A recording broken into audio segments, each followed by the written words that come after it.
Y bueno, como les decía, hoy vamos a introducirnos en una nueva herramienta matemática como son los límites. ¿Tá?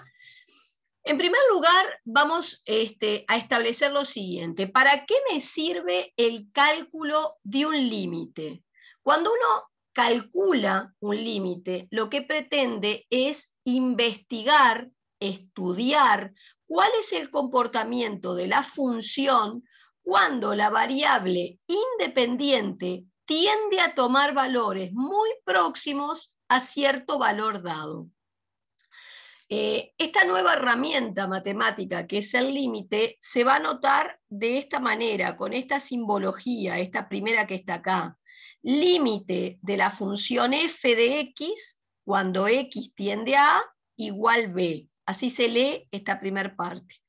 ¿Tá? Con este simbolito yo estoy pretendiendo dar a entender que la variable independiente, que generalmente es x, está tendiendo al valor A. O sea, la variable independiente X va a ir tomando valores cada vez más próximos a A, pero tiende a A, y eso va a implicar que se va a aproximar tanto como quieras al valor A, pero no va a llegar a tomar exactamente nunca el valor A.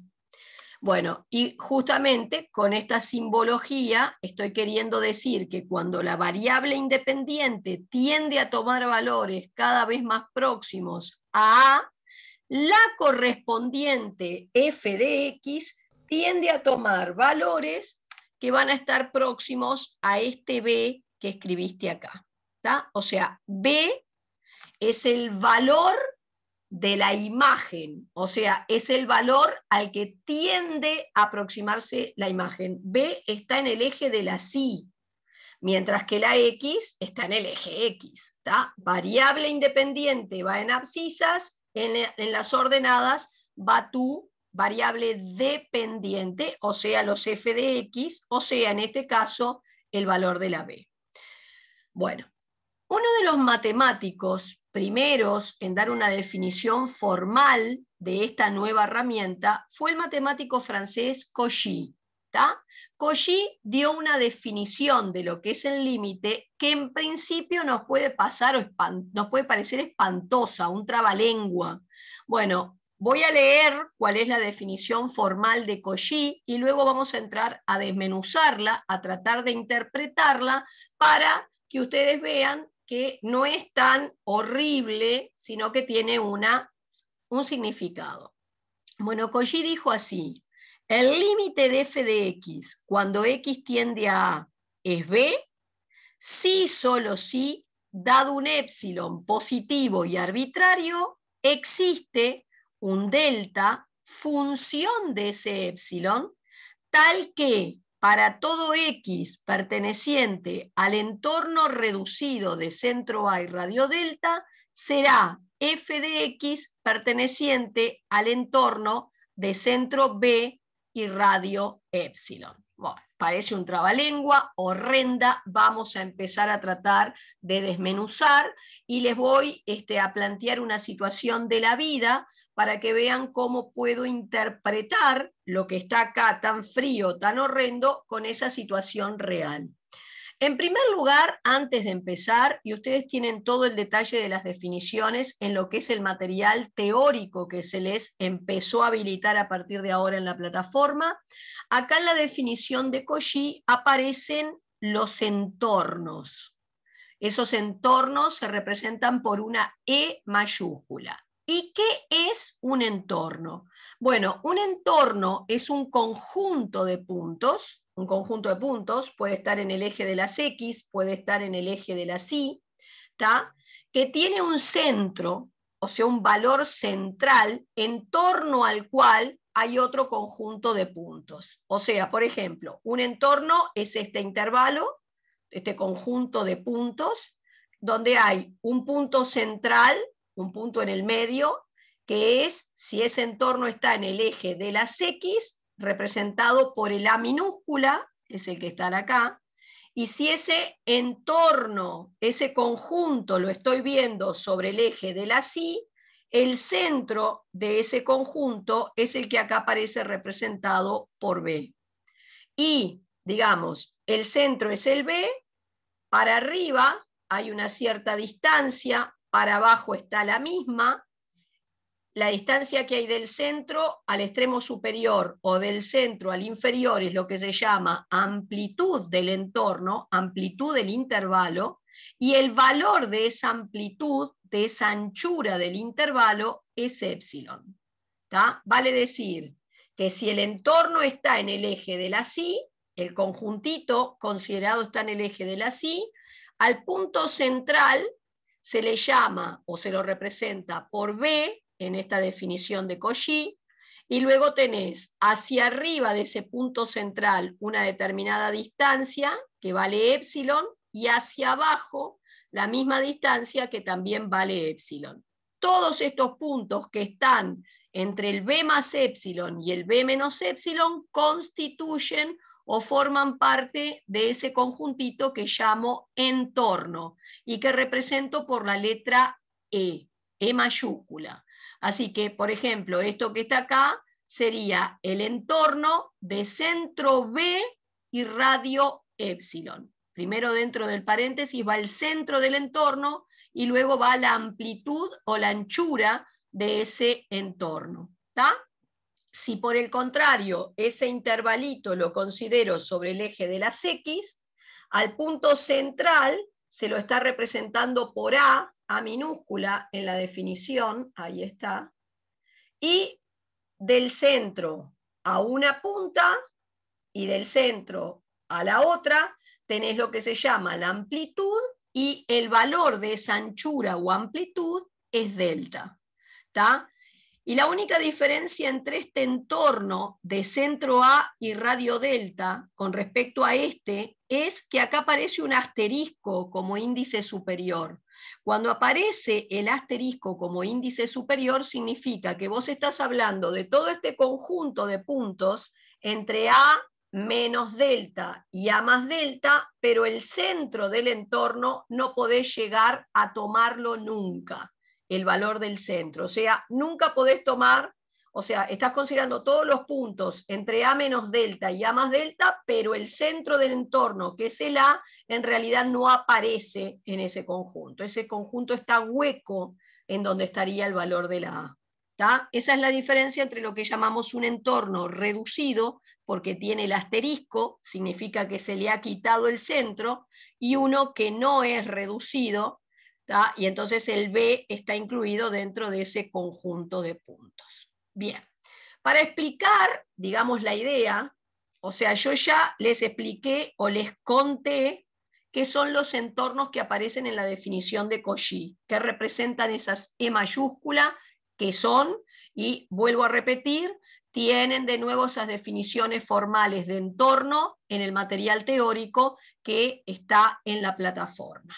Ahora, vamos un poco a poner una situación de la vida para que ustedes puedan interpretar o entender esta definición. Me gusta mucho un ejemplo que consiste, pensar en una empresa, una industria, que maneja una caldera. ¿Tá? Dentro de esa caldera va a tener lugar una reacción química, pero en realidad las calderas están gobernadas por la manipulación de dos variables, lo que es la presión que se desencadena dentro de la caldera y lo que es la temperatura a la cual está la caldera. Generalmente ustedes dentro de la caldera colocan un gas que se va a comportar de acuerdo a lo que yo llamo la ecuación general de los gases, que es una ecuacioncita matemática que regula el comportamiento de prácticamente todos los gases. Es lo que yo llamo un modelo en realidad ideal, porque los gases reales en realidad se apartan un poco del comportamiento de ese modelo. Lo que dice el modelo, la ecuación general de los gases, es que la presión del gas por el volumen del gas es igual a N minúscula, que representa el número de moles que tenés de ese gas, por una constante R mayúscula, que se llama constante de Rayleigh, por la temperatura a la cual está el gas. O sea, la ecuación general del gas, P por V igual N por R por T, digamos que muestra el efecto de tres variables, presión, volumen y temperatura, en el comportamiento de un gas. Cuando yo trabajo con una caldera y encierro dentro de la caldera una determinada cantidad de gas, el número de moles que tenés de ese gas dentro de la caldera está fijo porque depende de la cantidad que metiste adentro. El número de moles, recuerdo un concepto químico que deben conocer, el número de moles es la masa sobre la masa molar. La masa molar depende de la fórmula del gas y la masa es de la cantidad que metiste adentro. Entonces, el número de moles que metí de gas adentro depende de la cantidad de gas que yo haya metido. No hay otra.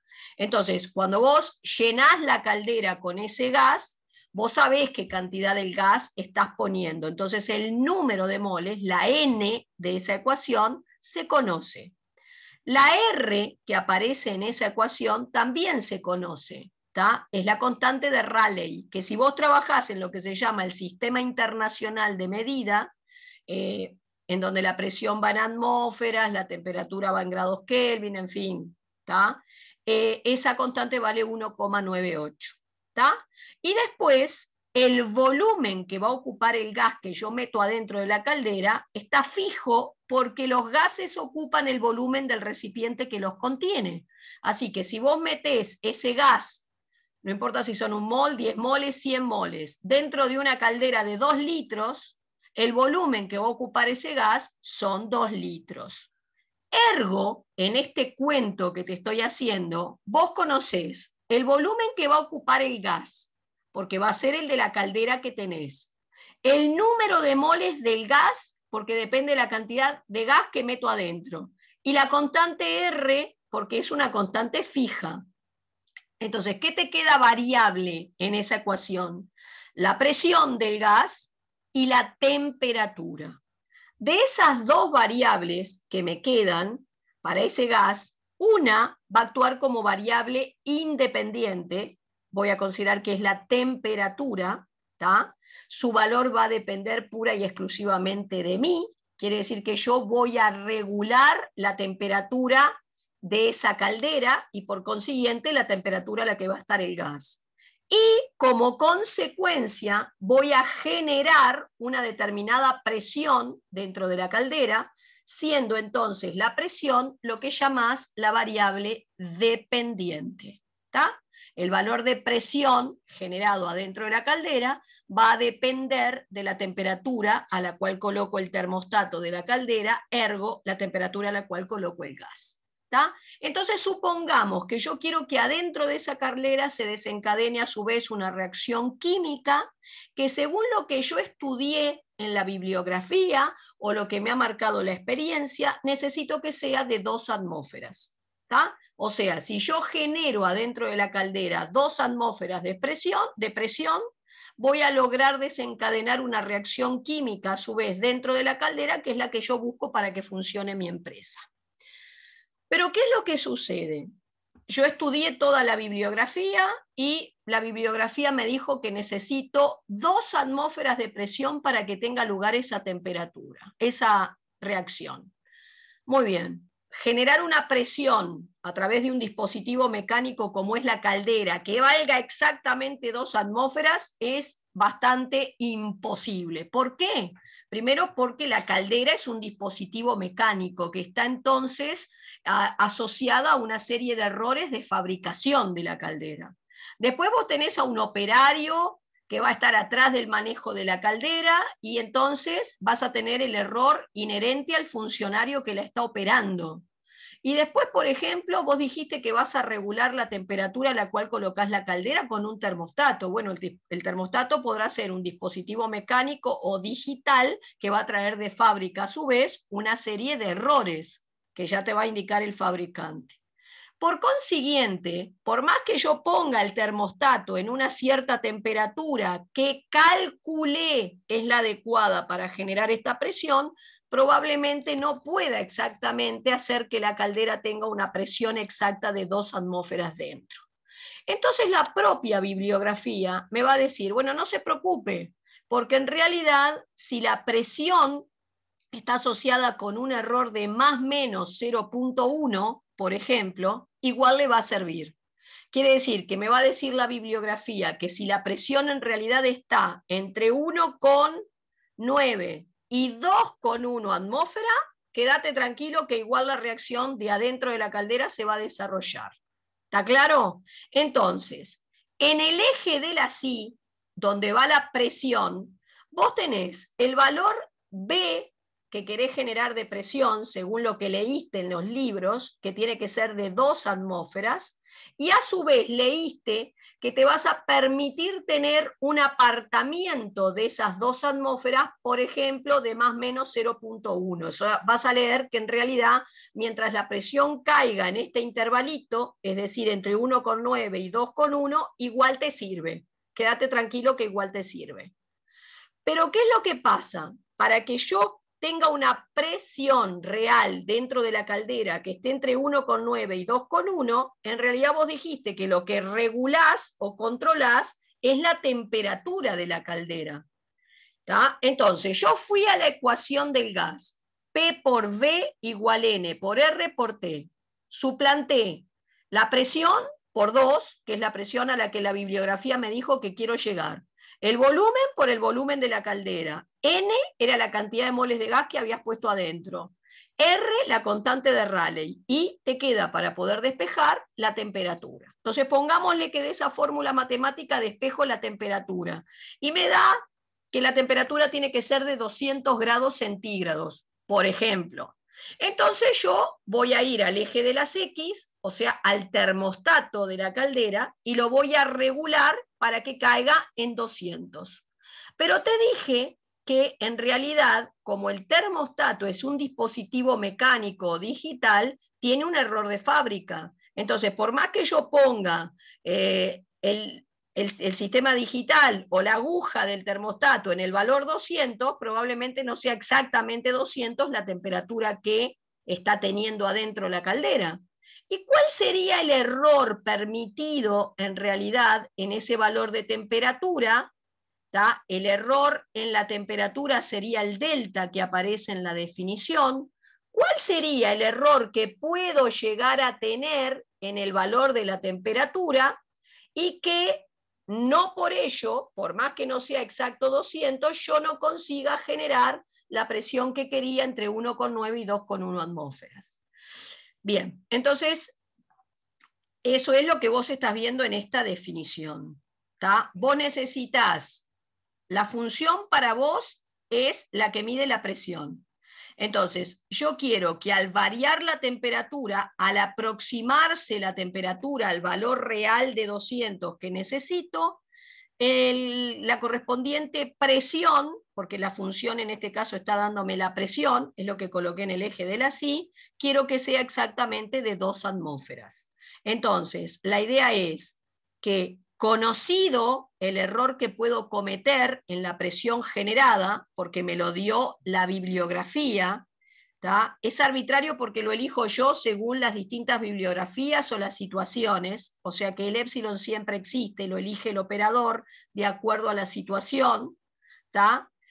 Dado el error que puedo cometer en la determinación de la presión, mi idea es encontrar cuál sería el error, el delta, que puedo permitirme tener en la temperatura que realmente genero en la caldera, de tal manera que para cualquier temperatura realmente generada en la caldera que caiga dentro de este intervalito, el correspondiente f de x, o sea, la presión generada, te asegures que esté entre el 1,9 y el 2,1 que te había permitido la bibliografía.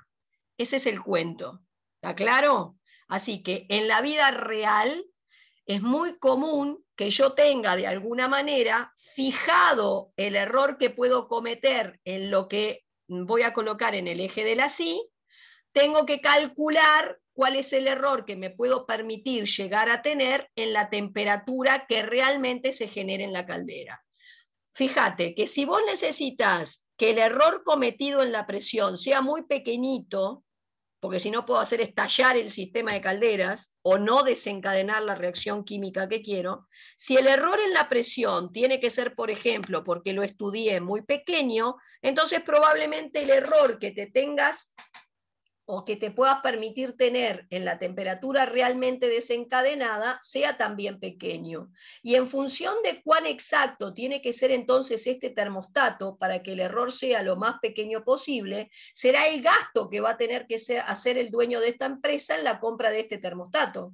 Si necesita un termostato que sea muy fiel, que se aparte muy poco del verdadero valor que indique la aguja, por ejemplo, o el número digital que le añadiste, entonces cuanto más fiel sea este termostato, cuanto más preciso sea, más dinero tenés que invertir en la compra de él.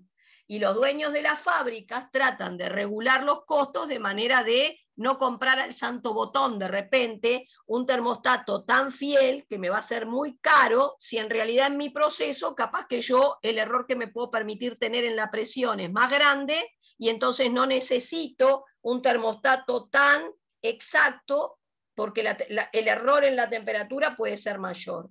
O sea, dependiendo de cuál es el error que puedo llegar a cometer en la presión generada, será entonces el dispositivo que tengo que comprar para asegurarme de que la temperatura a la cual coloco la caldera sea realmente la que yo quiero o difiera de la que quiero en muy poquito. ¿Tá? Y eso sucede en la realidad, siempre. ¿Tá? Cuando vos pones en funcionamiento una máquina, vos conocés en teoría, porque te lo dijo la bibliografía, te lo dijo tu jefe porque ya estudió todo el proceso, ya lo evaluó, ya lo chequeó, el jefe te dijo que la presión que realmente hay dentro de la caldera tiene que oscilar del valor de 2 atmósferas en más menos, y ponele que te dijo 0,1. Perfecto. Si yo necesito teóricamente una presión que caiga en este rango, bueno, ¿cuál debería ser el dispositivo que mide la temperatura, que es la otra variable, la variable independiente de este cuento? ¿Tá? ¿Cuál sería el dispositivo que tengo que comprar para asegurarme que la temperatura realmente desencadenada en la caldera sea de 200 o difiera de 200 en muy poquito? ¿Tá? Entonces ese es el cuento, ahí aparece la necesidad del cálculo de un límite. Vos necesitas que la temperatura se arrime al valor 200 tanto como quieras. Cuando digo tanto como quieras, dependerá del delta, el error que te vas a permitir tener, de manera tal que te asegures que la presión realmente generada oscile del valor teórico de 2 atmósferas en menos del error que supuestamente te podés llegar a permitir tener en esa presión. ¿Entienden un poco cuál es la idea del concepto de límite? ¿Tá? O sea, de la importancia del límite en una situación real. Bien, porque esta definición obviamente, vuelvo a repetir, me puede parecer inentendible, pero cuando entro a desmenuzar de a poquito cada una de las cosas que aparecen ahí, se entiende qué es lo que quieren de alguna manera inferir, darnos a entender. ¿Tá? Hay algunos símbolos acá que de todos modos vamos a volver a recalcar cómo puedo cambiar esa simbología por otro que me sea más amena o más amigable. ¿Tá? Ahora lo vamos a ir viendo de a poco. No se asusten porque esto es un tema para ir entendiendo, desmenuzando de a poco. Muy bien, acá justamente les aclaré, observen que con esta notación, límite de f de x, cuando x tiende a, ese x tiende a, implica que la variable independiente en realidad va a tomar valores tan próximos a la como quieras, pero en realidad nunca llega a tomar exactamente el valor A.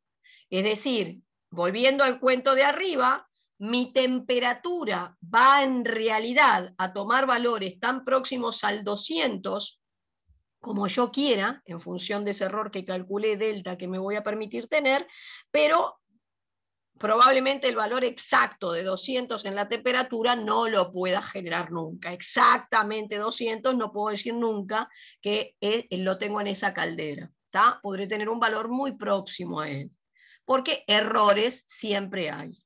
Muy bien. Un primer tipo de ejercicio, volviendo a la abstracción, a lo abstracto que se puede plantear, es el siguiente. Me piden en este ejercicio que yo demuestre que este límite fue bien calculado, es decir, que el resultado 10 es correcto para este límite. ¿Cómo llegué al valor 10? Por ahora no te preocupes, pero después te voy a enseñar cómo se calculan los límites, ¿está? Ahora, si vos querés demostrar que este límite es correcto, me tendrías que demostrar que cumple con todos los pedacitos que aparecen en la definición de Cauchy, con todo lo que tengo en la definición de Cauchy. Entonces, fíjate que en este ejercicio vos tendrías en el lugar de la f de x un 2x2 más 4x menos 6. ¿Tá? En el lugar del b, un 10. Y en el lugar de la a, un 2. ¿Tá? Es como que yo te estuviera diciendo, la fórmula matemática que te permite calcular la presión del gas, volviendo al ejemplo de hoy, es esta. En realidad, en el ejemplo de hoy, la presión era N por R por T sobre V, cuando se hacía el despeje. Entonces, suponiendo que la presión se ajustara a este modelo en lugar de la ecuación general que yo hoy te hablé, la idea es ver si la temperatura se aproxima tanto como puedo a 2, si realmente la presión que genero se aproxima al valor 10. ¿Tá? O sea, me están preguntando si esto, en estas condiciones, realmente hace que la presión se aproxime al valor 10 o tome el valor 10. Bueno, entonces vuelvo a repetir, si yo quiero demostrar que ese límite fue bien calculado, lo que voy a hacer es pensar en demostrar que cumple con todos los requisitos de la definición de Cauchy. Entonces lo primero que haces es ponerte la definición de Cauchy, ¿tá? Y empezamos a ver si todo lo que aparece acá nombrado en la definición de Cauchy puedo hacer que se cumpla o que exista. Entonces, generalmente hacemos así. El épsilon que te menciona la definición de Cauchy, es decir, el error que me voy a permitir tener en la presión, siempre va a existir, ¿tá? Y lo va a elegir cada operador de acuerdo a las circunstancias, de acuerdo a lo que estudió en la bibliografía. Vuelvo a repetir que si la bibliografía me decía que yo necesitaba 2 atmósferas de presión y que el error que me iba a permitir tener era de más menos 0,1, la bibliografía me está indicando que ese épsilon vale más menos 0,1. Muy bien, o sea que esto lo tengo. Entonces, lo que vamos a hacer es asumir que estas dos últimas partes de la definición se cumplen y ver si pensando en que esta última parte se cumple, es posible encontrar un error en la temperatura que dependa del error que te permitiste tener en la presión. Esa es la idea. Entonces, vos vas a venir acá y vas a decir, bueno, yo cumplo con la última parte de la definición, es decir, efectivamente la presión pertenece al entorno de centro B y radio épsilon. O sea, efectivamente la presión que desencadeno en la caldera cae dentro de este entorno. Siempre y cuando, o sea, para toda temperatura que caiga en este entorno reducido de centro A y radio delta. Entonces, debo ver si puedo encontrar ese delta, ese error en la temperatura, a ver si es viable. Muy bien.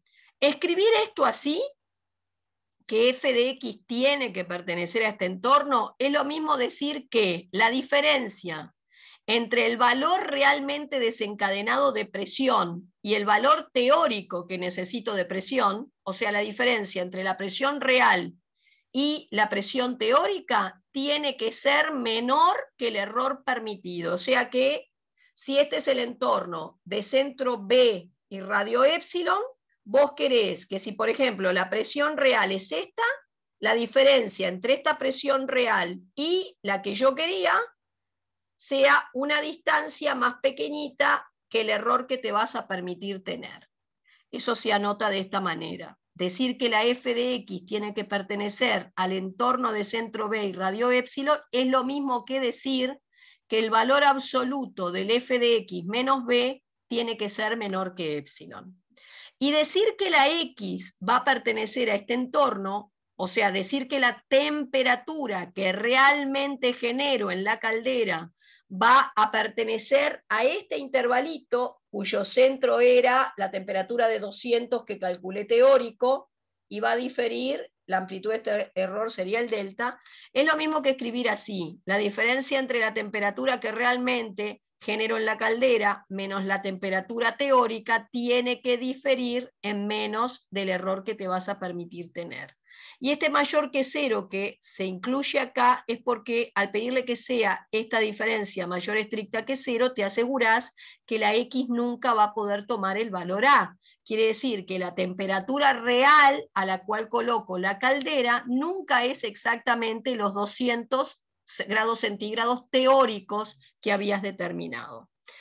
Bueno, en ese caso, volví al límite que ellos me habían planteado. Fíjense en que esto estaba en el lugar del f de x, esto de la a y esto de la b, así que lo que hice fue acá cambiar el f de x por esto, el b por el 10 y el a acá por el 2.